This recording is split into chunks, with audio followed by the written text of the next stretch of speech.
تمركيسي هلو وحانو تمرسنا سامي لو وضا ترتمي هلو نوتيريسي وتاقني عالان كيغا ربو تبان تابيو هذه نوتاكولي. والسلام على رسول الله سيدنا ونبينا وحبيبنا محمد. أما بعد والسلام يا مدير Somaliland meel kasta ka joogtaan daafaha dunida.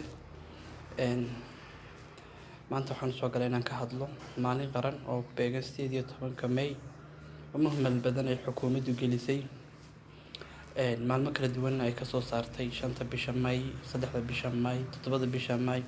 maalintan waa maalinta midaysa mucaarad iyo muxaafid iyo muwaadinba.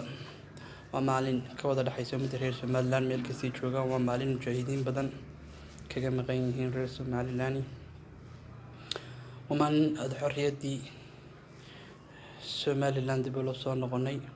waa maalin haddaan haydhanay reer Somaliland aan wada ilaashanayno. waa maalin ugu weyn inaan ka hadlo sababtaas ay keenaysa maanta oo kale haddaan nahay muwaadiniinta dhalinyarada reer Somaliland. mid ka mid ah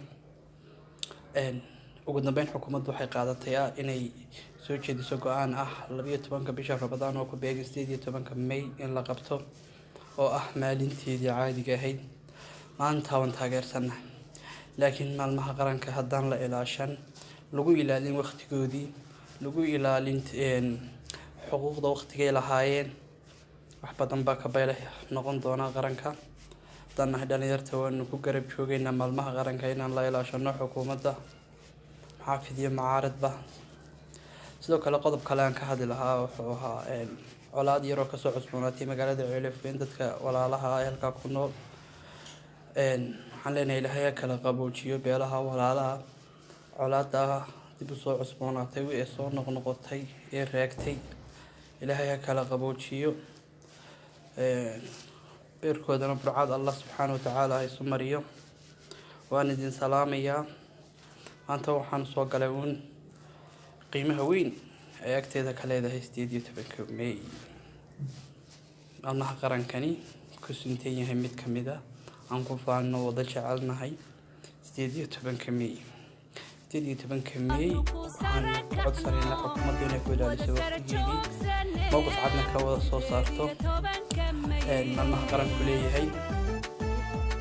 ودي السلام يا وحين كتير يا والسلام عليكم ورحمة الله تعالى وبركاته.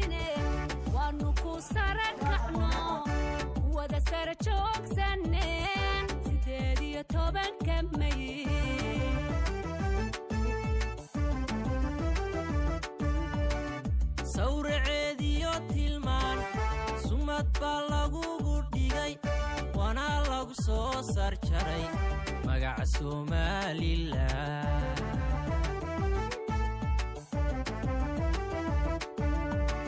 صور عادية تلمان سمت بالغو قردي وانا لغو صار شري مقع Somaliland.